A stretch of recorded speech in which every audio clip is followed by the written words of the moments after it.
Bismillahirrahmanirrahim. Assalamualaikum warahmatullahi wabarakatuh.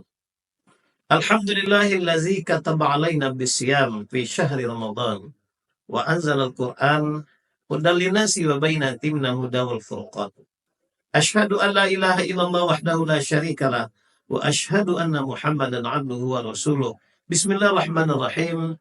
Ya ayyuhallazina amanu kutiba alaikumus syiyam kama kutiba alal ladzina min qablikum la'allakum tattaqun. Alhamdulillah, kita tergolong orang-orang yang paling beruntung, diberikan kesehatan jasmani rohani, nikmat sehat waktu, khususnya nikmat sampai pada bulan suci Ramadan. Bulan yang penuh rahmat, barokah, dan pengampun dari Allah Subhanahu wa Ta'ala. Ramadan adalah kesempatan emas buat setiap manusia yang beriman. Karena bulan ini diberikan keistimewaan.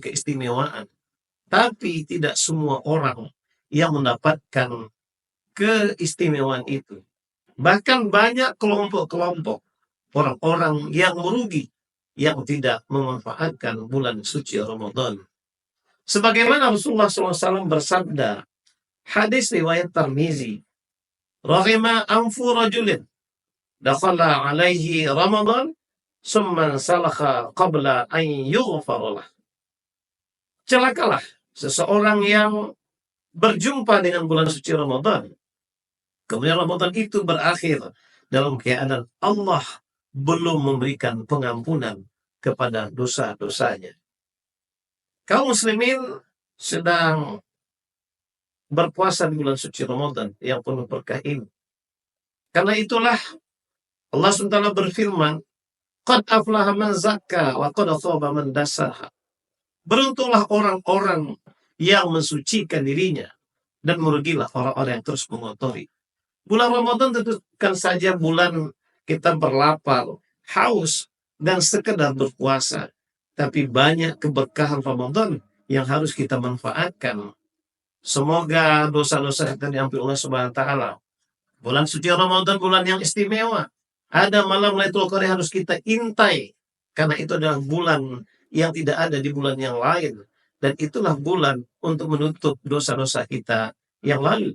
Siapa yang bertemu pada malam Lailatul Qadar, maka sesungguhnya mereka mendapatkan lebih, bukan sama, lebih dari 83 tahun beribadah. Ada ulama yang berpendapat, orang yang berdoa pada malam Lailatul Qadar khususnya, Allah malu untuk tidak menerima doa-doanya itu. Tapi ada setidaknya 5 kelompok orang-orang yang tetap merugi pada bulan suci Ramadan. Pertama, sebatas hanya lapar dan haus. Yang kedua, menganggap bulan suci Ramadan biasa-biasa saja. Tidak ada upaya memaksimalkan ibadah. Tidak mendirikan qiyamul Ramadan, malam-malam Ramadan.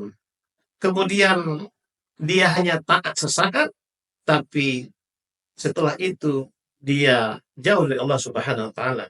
Kemudian melakukan maksiat yang terus-menerus, yang tidak berhenti. Padahal bulan Ramadan adalah bulan yang janjikan Allah.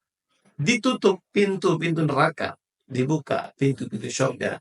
Dan yang kelima adalah orang-orang yang tidak memanfaatkan bulan suci Ramadan sebagai momentum bertaubat kepada Allah Subhanahu wa Ta'ala, mendekatkan diri kepada Allah Subhanahu wa Ta'ala. Moga kita tidak termasuk golongan orang-orang yang merugi dan bisa memanfaatkan bulan suci Ramadan. Bulan suci Ramadan adalah bulan yang diturunkan Al-Quran, yang disebut dengan bulan-bulan banyak membaca Quran. Disebut dengan bulan tarbiyah. Bulan suci Ramadan disebut juga dengan bulan-bulan yang penuh dengan sedekah. Bulan suci Ramadan, bulan-bulan yang diturunkan Al-Quran sebagai pedoman kehidupan manusia, yang mudah-mudahan Ramadan ini benar-benar dijadikan momentum perbaikan diri dan tergolong orang-orang yang beruntung dengan predikat la'allakum tattaqun, bukan sertifikat atau sarjana lulusan UI, lulusan UGM, bahkan internasional luar negeri, tapi lulusan la'allakum tattaqun, mendapat sertifikat atau ijazah orang-orang bertakwa. Apa orang bertakwa? Adalah orang-orang menjadikan surga oleh Allah Subhanahu wa Ta'ala. Insya Allah kita mendapat keberkahan bulan suci Ramadan, bukan bulan yang merugi. Demikian, terima kasih. Tepung tawar, tepung sejati, tepung anak sedajapati. Demikian memberikan tausiah sambil kita bisa silaturahmi bulan suci Ramadan. Semoga Allah tetap memberkati. Wabillahi taufik wal hidayah. Wassalamualaikum warahmatullahi wabarakatuh.